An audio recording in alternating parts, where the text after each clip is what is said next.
بھی انفارمیشن کسی بھی مسئلے کے بارے میں کوئی بھی معلومات مل گئی، لوگوں نے اسے علم سمجھ لیا، لوگوں نے اسے جو ہے علم سمجھ لیا، کوئی بھی معلومات مل گئی لوگ علم سمجھ لیا۔ اور آج آپ دیکھیے سوشل میڈیا پر بولنے والے سینکڑوں نہیں ہزاروں آپ کو ملیں گے، اور قرآن پڑھ پڑھ کر بولیں گے، حدیث پڑھ پڑھ کر بولیں گے، لیکن فرق کہاں ہوگا معلوم آپ کو؟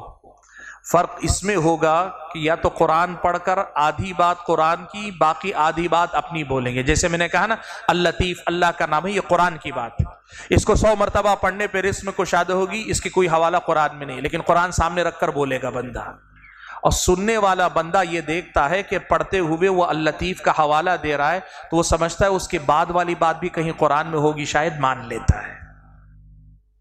یہ ہے علم کے نام پہ آج فتنہ، آج ایک بہت بڑا مسئلہ ہے یہ۔ آج آپ موبائل کھولیں گے، کتنے لوگ آپ کو کس کس کے بارے میں بتائیں۔ لوگ کہتے ہیں مثال کے طور پر فلاں انجینئر فتنہ ہے، فلاں ڈاکٹر فتنہ ہے، فلاں جو ہے وکیل فتنہ، یہ کرنا، 4 لوگوں کے نام لے لیے، 26 لوگوں کے نام لے، آخر اور کتنے لوگوں کے نام لے کر بتائیں؟ 25 لوگوں کے نام لے لیتے ہیں، 150 لوگ اور بچ جاتے ہیں۔ اس لیے بنیادی طریقہ یہ کہ ان کے نام تو ہیں، ان کو بتاؤ، ان سے لوگوں کو آگاہ کرو، لیکن یہ بنیادیں پہلے اپنی مضبوط کرو آپ، کہ آپ کو یہ فرق معلوم ہونا چاہیے۔ علم کسے کہتے ہیں پہلے پہچانو۔ جس دن آپ علم کو پہچان لیں گے اس دن آپ سمجھ جائیں گے کہ آپ کو مارکیٹ میں کہیے یا پھر آپ کہیے مدارس میں، یا حتیٰ کہ ممبر و محراب سے گفتگو کرنے والے، حتیٰ کہ یہاں بیٹھ کر مجھ جیسے بات کرنے والوں میں سے کون بات علم کی کر رہا ہے اور کون بات جو ہے ایسے ہی لمبی لمبی کر رہا ہے، یہ سمجھ میں آئے گی۔ وَمَنْ أَحْسَنُ قَوْلًا مِّمَّن دَعَا إِلَى اللَّهِ وَعَمِلَ صَالِحًا وَقَالَ إِنَّنِي مِنَ الْمُسْلِمِينَ۔ بسم اللہ الرحمن الرحیم، الحمد للہ رب العالمین، والصلاة والسلام على اشرف الانبیاء والمرسلین، وعلى آلہ واصحابہ اجمعین، ومن تبعهم بإحسان إلى يوم الدین۔ یا ایہا الذین آمنوا اتقوا اللہ حق تقاتہ ولا تموتن الا وانتم مسلمون۔ یا ایہا الناس اتقوا ربکم الذی خلقکم من نفس واحدہ وخلق منها زوجها وبث منهما رجالا كثيرا ونساء واتقوا الله الذي تساءلون به والأرحام إن الله كان عليكم رقيبا۔ يا أيها الذين آمنوا اتقوا الله وقولوا قولا سديدا يصلح لكم أعمالكم ويغفر لكم ذنوبكم ومن يطع الله ورسوله فقد فاز فوزا عظيما۔ أما بعد، فأعوذ بالله من الشيطان الرجيم، بسم الله الرحمن الرحيم۔ فاعلم أنه لا إله إلا الله واستغفر لذنبك وللمؤمنين والمؤمنات واللہ یعلم متقلبکم ومثواکم۔ معزز علماء کرام، محترم بزرگوں، نوجوان بھائیوں اور پردہ نشین خواتین اسلام، میں اللہ تعالیٰ کا شکر ادا کرتا ہوں کہ آج آپ کے اس شہر میں اس نے مجھے حاضر ہونے کا موقع دیا، اور آپ جیسے بھائیوں اور بہنوں کے درمیان شریک ہونے کا اللہ نے موقع دیا، جن کے اندر علم کو لے کر، دین سیکھنے کو لے کر یہ شوق اور یہ جذبہ دیکھنے کو مل رہا ہے۔ عام طور پر عوامی پروگراموں میں، میدانوں میں میلہ بھی لگتا ہے، کھیل کود بھی ہوتا ہے تو لوگ وہاں اکٹھا ہو جاتے ہیں، لیکن اللہ کے گھر میں اکٹھا ہونا اور دین کی باتوں کو سیکھنے کے جذبے سے اکٹھا ہونا یہ بہت بڑی بات ہے۔ اور اگر اتنی بڑی تعداد میں آپ حضرات یہاں شریک ہیں تو میں جو تجربے کی روشنی میں کہہ سکتا ہوں وہ یہی کہوں گا کہ اگر یہی شوق آپ کا باقی رہا اور آپ ایسے ہی علم اور اہل علم سے رابطے میں رہے تو بہت جلد آپ کی پوری بستی کے حالات بہت بدل جائیں گے انشاءاللہ۔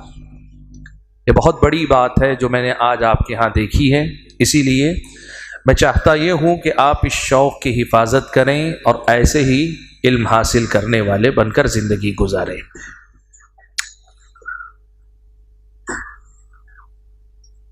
گفتگو کے آغاز میں ہی یہ بات آپ کے سامنے میں رکھ دوں گا کہ ویسے تو میری عادت تقریر میں ذرا تیز بولنے کی، میں روانی سے تقریر کرتا ہوں، آپ میں سے جن حضرات نے تقریریں سنی ہیں وہ جانتے ہیں، لیکن آج کا جو عنوان ہے میں اسے تقریر کے انداز میں نہیں رکھنا چاہتا۔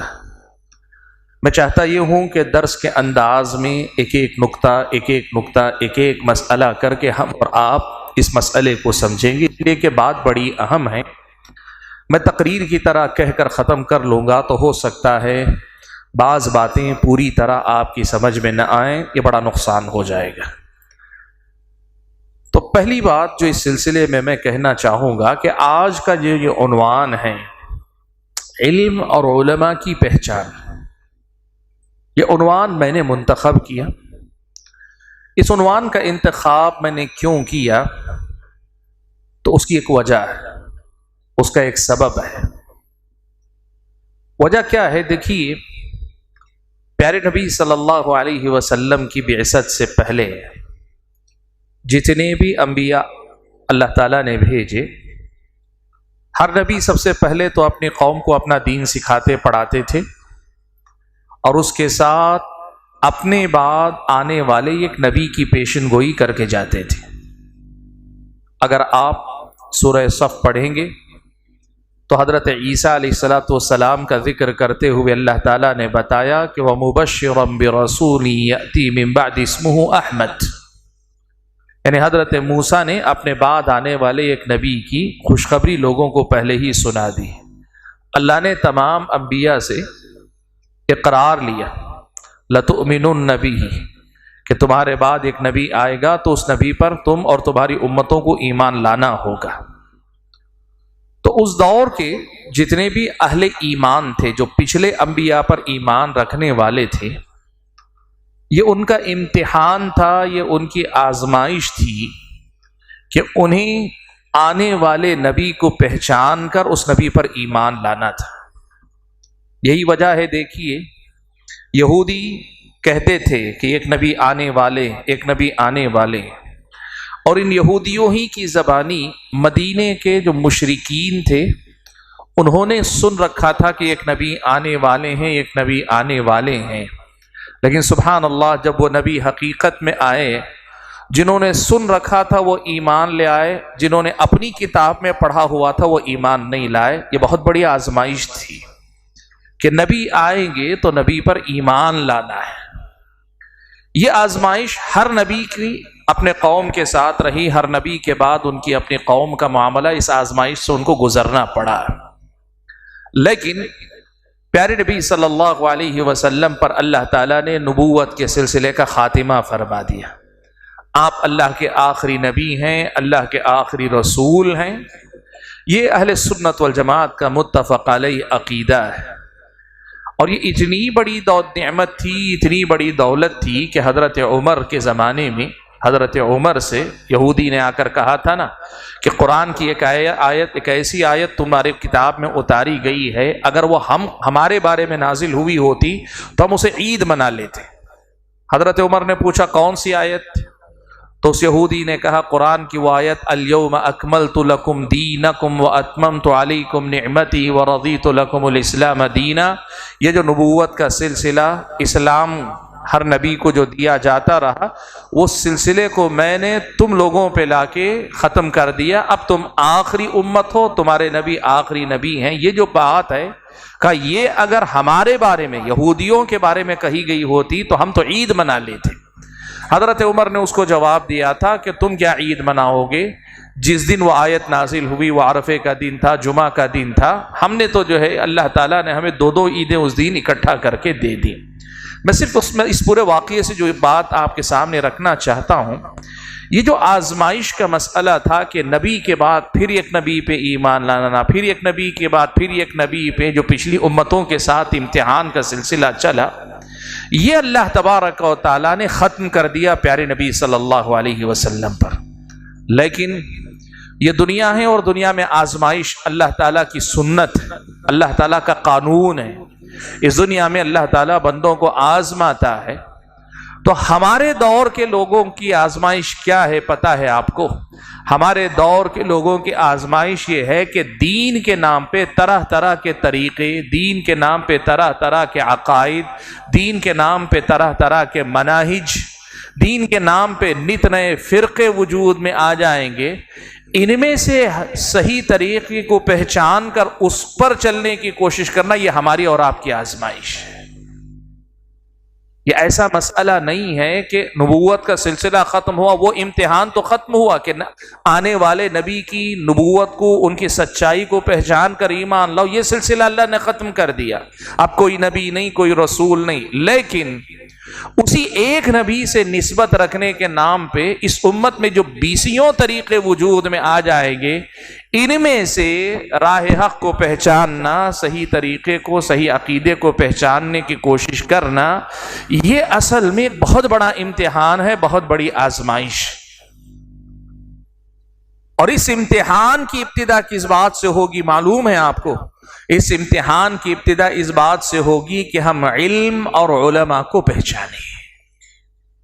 علم اور علماء کو پہچانیں گے تبھی جا کر ہماری اور آپ کی زندگی میں ہم اس امتحان میں کامیاب ہو پائیں گے۔ اسی لیے میں نے اس عنوان کا انتخاب کیا۔ چلیے میں اس عنوان کی وضاحت کروں گا تو آپ کو سمجھ میں آئے گا کہ کیا واقعتاً یہ مسئلہ اتنا بڑا ہے کہ ہمیں اس کو مستقل ایک ٹاپک، ایک موضوع کے طور پہ سمجھنے کی ضرورت ہے۔ دیکھیے ہمارا جو دین ہے نا، اس دین کے بارے میں ایک بڑی بنیادی بات یہ جان لیجیے۔ قرآن مجید کی جو آیت کریمہ میں نے آپ کے سامنے پڑھی، سورہ محمد کی یہ آیت، امام بخاری رحمۃ اللہ علیہ نے اپنی کتاب صحیح بخاری میں یہ آیت ذکر کرنے سے پہلے ایک عنوان، ایک باب باندھا ہے، کہا باب العلم قبل القول والعمل۔ باب اس مسئلے کی وضاحت کہ شریعت مطہرہ میں کوئی بھی بات کہنے یا کوئی بھی کام کرنے سے پہلے اس کا علم آپ کے پاس ہونا چاہیے۔ العلم قبل القول والعمل۔ آپ نماز پڑھنا چاہتے ہیں، نماز کا علم ہونا چاہیے۔ آپ صدقات و خیرات کرنا چاہتے ہیں، زکوٰۃ دینا چاہتے ہیں، اس کے ضابطے آپ کو سیکھنے چاہیے۔ حتیٰ کہ آپ اگر تجارت مارکیٹ میں بیوپار کرنے جا رہے ہیں، آپ کو بنیادی معلومات حلال و حرام کی آپ کو معلوم ہونی چاہیے، سود کے مسائل آپ کو معلوم ہونے چاہیے۔ اسی لیے آپ کو معلوم ہے حضرت عمر اپنی خلافت میں جن جن معاملات میں لوگوں کی گرفت کرتے تھے، ان میں سے ایک مسئلہ یہ بھی تھا کہ بازار میں داخل ہوتے اور بازار جانے کے بعد وہاں جو لوگ تجارت میں لگے ہوتے، ان سے حضرت عمر تجارت کے مسائل پوچھا کرتے، سود کے بارے میں سوالات کیا کرتے۔ جو آدمی جواب دیتا اس کو چھوڑ دیتے، جو جواب نہیں دیتا اسے مارکیٹ سے اٹھا دیتے، کہتے پہلے مسائل سیکھو اس کے بعد بیٹھ کر تجارت کرو۔ یہ ہمارا دین ایسا ہے، یہ بات یاد رکھیے، ہمارا دین ایسا ہی ہے کہ العلم قبل القول والعمل۔ کوئی بھی بات کہنا چاہتے ہیں، کوئی بھی عمل آپ کرنا چاہتے ہیں، اس سے پہلے آپ کو علم حاصل کرنا چاہیے، سیکھنا چاہیے۔ اب کچھ علم کا وہ درجہ ہے جسے فرض عین کہتے ہیں، ہر مسلمان پر سیکھنا فرض ہے۔ وہ جیسے توحید کی بات ہے، نماز کے بنیادی مسائل، طہارت کے بنیادی مسائل، وہ مسائل جس کے بغیر آدمی کے دین کے بنیادی واجبات اور فرائض ادا نہیں ہو سکتے، یہ علم سیکھنا تو ہر مسلمان پہ فرض ہے۔ وہ ان پڑھ بھی ہوگا دنیاوی اعتبار سے، لیکن زبانی سن کر صحیح، لیکن اسے وہ باتیں سیکھنی پڑیں گی۔ بغیر علم کے دینداری کا کوئی تصور نہیں۔ علم یہ بنیاد ہے، یاد رکھیے، دین کی۔ بغیر علم کے نہ ہم کچھ کہہ سکتے ہیں، بغیر علم کے نہ ہم کچھ کر سکتے ہیں۔ آپ جانتے ہیں سورہ فاتحہ میں ہم اور آپ ایک دعا کرتے ہیں نا، اہدنا الصراط المستقیم صراط الذین انعمت علیہم غیر المغضوب علیہم ولا الضالین۔ تفصیل میں گئے بغیر صرف اتنی بات بتاتا ہوں، المغضوب علیہم یہودی، الضالین نصارہ ہیں، جیسے کہ احادیث میں اس کی تفسیر آئی ہے۔ اب یہود کا مسئلہ کیا تھا؟ وہ مغضوب علیہم کیوں ہوئے؟ ان پر اللہ غصہ کیوں ہوا؟ کہا یہ علم رکھتے تھے اور عمل نہیں کرتے تھے۔ اللہ کے نبی کے بارے میں پوری جانکاری تھی، قرآن میں اللہ نے کہا الذین آتیناہم الکتاب یعرفونہ کما یعرفون ابناہم، اپنے بچوں کو جیسے پہچانتے ہیں ویسے نبی کو جانتے ہیں، پہچانتے ہیں کہ یہ نبی سچے ہیں، لیکن پھر بھی نہیں مانتے۔ یہ علم رکھ کر عمل نہ کرنے والے گمراہ۔ ضالین جو نصارہ تھے، ان نصارہ کی گمراہی یہ تھی کہ یہ لوگ علم نہیں رکھتے تھے اور عبادت کرتے تھے، بغیر علم کے عبادت کرنے والے تھے۔ اور اللہ نے ہم سے یہ کہا، ہم دعا یہ کریں کہ اللہ تعالی ہمیں ان کے راستے پہ چلا جن پر تیرا انعام ہوا، ان کے راستے پہ نہ چلا جو لوگ علم رکھ کے عمل نہیں کرتے تھے یا بغیر علم کے عبادت کیا کرتے تھے۔ ہم میں سے ہر ایک آدمی دعا کرتا ہے، ہم سب کرتے ہیں دعا۔ کب؟ سورہ فاتحہ جب پڑھتے ہیں، اور ہم اہل حدیث ہیں تو ہم تو یہ بات کہتے ہی ہیں کہ بغیر سورہ فاتحہ کے کوئی نماز نہیں ہوتی۔ تو اس کا مطلب یہ ہوا کہ ہر رکعت میں ہم یہ دعا کر رہے ہیں۔ دوسرے الفاظ میں یوں کہیے کہ یہ حقیقت کہ دین کے معاملے میں بغیر علم کے عمل نہیں ہو سکتا، بغیر علم کے ہم کچھ بول نہیں سکتے، یہ وہ حقیقت ہے جس کا ہر نماز میں ہم اقرار بھی کر رہے ہیں، اپنے آپ کو ہم یاد دلا رہے ہیں، یا اللہ تعالیٰ سے ہم مانگ رہے ہیں کہ اللہ تعالیٰ ہمیں ویسا نہ بنا جو بغیر علم کے عبادت کرتے ہو۔ اب یہاں یہ بنیادی مسئلہ دیکھ لیں کہ اللہ نے کہا فَاعْلَمْ أَنَّهُ لَا إِلَهَ إِلَّا اللَّهُ، فَاعْلَمْ أَنَّهُ لَا إِلَهَ إِلَّا اللَّهُ، آپ جان لیجئے کہ اللہ تعالیٰ کے علاوہ کوئی معبود برحق نہیں ہے۔ امام بخاری نے اس آیت سے استدلال کر کے کہا کہ اللہ نے جب اللہ کے نبی کو کہا کہ آپ جان لیجئے، تو اس سے معلوم ہوتا ہے کہ آپ کچھ بھی کہنا چاہیں، کچھ بھی کرنا چاہیں تو آپ کو اس کا علم ہونا چاہیے۔ بغیر علم کے آپ نہ کچھ کہہ سکتے ہیں دین کے نام پر، نہ کچھ کر سکتے ہیں۔ اسی لیے دیکھیے پیارے نبی صلی اللہ علیہ وسلم کے پاس صحابہ آ کر سوالات کرتے تھے نا، سوالات صحابہ سوالات کرتے تھے، اللہ کے نبی صلی اللہ علیہ وسلم اکثر جواب دے دیتے، اللہ کے نبی اکثر جواب دے دیتے، لیکن بعض اوقات اللہ کے نبی صلی اللہ علیہ وسلم کیا کرتے؟ خاموشی اختیار کر لیتے۔ یہاں تک کہ حضرت جبرائیل علیہ السلام وحی لے کر آتے، پیغام لے کر آتے، تو اللہ کے نبی صلی اللہ علیہ وسلم پوچھتے کہ این السائل، وہ جو سوال کر رہا تھا وہ کہاں ہے؟ اور پھر اس کے بعد ان کو بتاتے تمہارے مسئلے کا حل یہ ہے، تمہارے سوال کا جواب یہ ہے، تم نے جو استفسار کیا تھا اور اس کی سلسلے میں شریعت کی رہنمائی یہ ہے، یہ اللہ کے نبی بتاتے تھے۔ اس کا مطلب کیا ہے معلوم آپ کو؟ اس کا مطلب یہ ہے کہ خود نبی علیہ السلام کے سامنے بھی کوئی ایسا نیا سوال آ جاتا جس کے بارے میں اللہ تعالیٰ نے کوئی واضح بات آپ کو پہلے سے نہ بتائی ہو، آپ بھی انتظار کرتے کہ اللہ تعالیٰ کی طرف سے آپ کو علم دیا جائے، تبھی اللہ کے نبی بھی بولا کرتے تھے۔ سبحان اللہ۔ قرآن میں اللہ نے کیا کہا؟ وَمَا يَنطِقُ عَنِ الْهَوَىٰ إِنْ هُوَ إِلَّا وَحْيٌ يُوحَىٰ، نبی اپنی مرضی سے، اپنی خواہش سے کچھ نہیں بولتے ہیں، وہ تو اللہ کی وحی ہوتی ہے جو آپ کے پاس بھیجی جاتی ہے۔ آپ یہ بات بنیادی مسئلہ جان لیں کہ ہم جسے ہمارا اپنا دین کہتے ہیں وہ دین علم پر مبنی ہے۔ بغیر علم کے ہمارے پاس نہ دینداری کا تصور ہے، نہ کوئی دینی عمل کا تصور ہے، نہ دینی گفتگو کا تصور ہے۔ علم آدمی کے پاس ہونا چاہیے۔ یہ بنیادی مسئلہ واضح ہے آپ کے سامنے انشاءاللہ؟ واضح ہے نا؟ ٹھیک ہے، چلیے آگے بڑھ کر ہم یہ دیکھتے ہیں کہ اب علم کس کو کہتے ہیں؟ یہ سب سے اہم سوال، علم کس کو کہتے ہیں؟ میں ایک بات آپ کے سامنے کہوں، ہمارے سماج میں، ہمارے عرف میں، ہمارے اپنے لوگوں میں معلومات کو ہم علم سمجھتے ہیں۔ معلومات کچھ بھی جو چیزیں انفارمیشن جسے کہتے ہیں، انفارمیشن کو ہم علم سمجھتے ہیں. کیا انفارمیشن علم ہے؟ معلومات علم ہے؟ مثال کے طور پر آپ سے میں اگر اٹھا کر پوچھوں آپ کیا جانتے ہیں میرے بارے میں، آپ 10 باتیں بتائیں گے. آپ کے پاس میرے بارے میں معلومات، اس کو علم کہیں گے؟ اس میں علم ہو سکتا ہے، لیکن یہ علم ہے کیا، اس کو سمجھنا چاہیے. بہت اہم بات ہے، اس کو سمجھیے آپ. اور یہیں سے ہمارے اور آپ کے درس کی بنیادی بات کی طرف ہم بڑھ رہے ہیں. آپ نے میرے بارے میں 10 باتیں بتائی ہیں. اب 10 باتیں پوری صحیح ہوں گی یا اس میں سے 6 صحیح ہو کر 4 غلط بھی ہو سکتی ہیں. 6 باتیں صحیح ہوں گی، 4 غلط بھی ہو سکتی، اس لیے کہ آپ نے مجھ سے میرے بارے میں کچھ نہیں پوچھا. کچھ انہوں نے بتایا، کچھ انہوں نے بتایا، کچھ وہاں سے سن لیا، کچھ ادھر سے سن لیا. آپ کو نہیں معلوم اس میں سے کتنی باتیں صحیح ہیں، کتنی باتیں غلط ہیں، اور کتنی بات صحیح ہے لیکن تھوڑا سا اس میں غلو ہو گیا ہے، اور کتنی باتیں صحیح ہیں جس میں تھوڑا سا کمی آ گئی ہے. یہ آپ کو معلوم نہیں، لیکن انفارمیشن ہے، جنرل انفارمیشن آپ کے پاس ہے، عام معلومات میرے بارے میں آپ کے پاس ہیں. کیا ان معلومات کو علم کہا جائے گا؟ شریعت کی اصطلاح میں علم کہا جائے گا. جیسے مثال کے طور پر میں اگر آپ سے پوچھ لوں، اب ایک عام راستے میں جانے والے نوجوان کو پکڑ کر، مسلمان نوجوان کو پکڑ کر پوچھ لو وضو کرنے کا طریقہ بتاؤ، تو بتائے گا. کچھ چیزیں جو اس نے گلی میں کسی سے سیکھی، کسی اور کو وضو کرتے ہوئے دیکھ کر سیکھ لی، کچھ چیزیں امام صاحب سے کسی درس میں سنی، کچھ چیزیں واقعی معنوں میں ان کے والدین نے سکھائیں، بہت ساری باتیں وضو کر کے دکھائے گا. اب اس میں بہت ساری چیزیں آتھنٹک ہوں گی، مستند ہوں گی، لیکن بہت ساری چیزیں ایسی ہوں گی جن کی کوئی بنیاد نہیں، لیکن لوگ کر رہے ہیں اس لیے وہ بھی کر رہا ہے. یا فلاں کو سنا کہتے ہوئے کر لیا، سن لیا. وضو کے بارے میں اس کے پاس معلومات ہیں، لیکن کیا یہ معلومات علم کہلائیں گی؟ میں ایک تیسری بات آپ کے سامنے ذکر کرتا ہوں.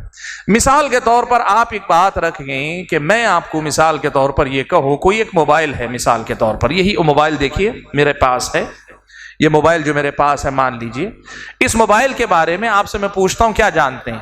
اب اس موبائل کے بارے میں آپ نے بہت ساری باتیں سنی، کچھ باتیں سچ ہیں، کچھ باتیں کوئی آدمی ڈھنگ سے سمجھ نہیں سکا تو بہت کچھ مشہور کر دیا. اب جیسے آپ جانتے ہیں ہمارے اپنے ملک کے اندر جب پیسے کے اوپر کیا ہوا تھا، چپھی کی بات پہ کہنا چاہ رہا ہوں، کیا ہوا تھا، پیسہ جو نوٹ بندی کا جب مسئلہ ہوا تھا اور نوٹ تبدیل کیے گئے تھے تو آپ کے پاس ایک انفارمیشن آئی کہ اس میں مائکرو چپ لگا ہوا ہے. ایک انفارمیشن ہے، معلومات. تو کسی بھی چیز کے بارے میں ملی جلی جو معلومات ہوتے ہیں ان کو ہم معلومات کہتے ہیں، انفارمیشن کہتے ہیں. لیکن اس میں سے بہت ساری چیزیں غلط ہوں گی، بہت ساری چیزیں آتھنٹک ہوں گی، کچھ چیزیں صحیح ہیں لیکن تھوڑا سا اس میں اضافہ کر دیا گیا، کچھ چیزیں جتنی اتنی نہ بتا کر کم کی گئی ہیں. لوگ معلومات کو علم سمجھتے ہیں. شریعت مطہرہ کی نظر میں معلومات کا نام علم نہیں ہے، یہ پہلی بات آپ سمجھیے. جنرل انفارمیشن کسی بھی چیز کے بارے میں آپ کے پاس ہو تو اسے علم نہیں کہتے ہیں. سوال یہ پیدا تھا پھر علم کس کو کہتے ہیں، پھر علم کس کو کہا جائے گا، ہم کیسے پہچانیں گے کہ یہ علم ہے؟ اور یہی آج میں آپ کے سامنے بڑی وضاحت کے ساتھ رکھنا چاہتا ہوں. آج یہ ساری جو باتیں ہم سنتے ہیں نا، کوئی ڈاکٹر ہے، کوئی انجینئر ہیں، یا پھر یہ کہ کوئی بہت بڑے جو ہے فلسفی ہیں، کوئی جو ہے ماشاءاللہ بہت بڑے سائنٹسٹ ہیں، یا کوئی آدمی جو ہے مثال کے طور پر بہت ہی کتابیں پڑھ چکا ہے، دینیات کے بارے میں بہت ساری کتابیں وہ پڑھ چکا ہے. اب وہ آدمی آ کے ہمارے سامنے بول رہا ہے، اور جب وہ بولتا ہے تو اتنے انفارمیشن دیتا ہے. اور خاص طور پر آپ جانتے ہیں پرانے دور میں بولنے والے کم تھے، سننے والے بہت تھے. آج مصیبت یہ ہے کہ بولنے والے سننے والوں سے زیادہ سوشل میڈیا پر. اب آپ کھولیں گے مثال کے طور پر، جب کھولیں گے آپ نے کتنے لوگوں نے ریلز میں دیکھا ہوگا کہ مثال کے طور پر جو آدمی اللہ تعالیٰ کا انعام 101 مرتبہ پڑھے گا اتنی بیماریاں دور ہوگی، 106 مرتبہ پڑھے گا تو رزق میں کشادگی آ جائے گی. یہ جنرل معلومات، انفارمیشن ہے. لیکن کیا یہ علم ہے؟ یہ علم ہے؟ تو یہ جو معلومات کا حملہ ہم پہ ہو رہا ہے، سمجھیے میں جو جملہ کہہ رہا ہوں اس کو کہتے ہیں کہ معلومات کا حملہ ہم پر ہو رہا ہے. ہجوم المعرفہ کہہ رہے ہیں، مطلب ہر طرح کی باتیں ہمارے اوپر جو حملہ کر رہی ہیں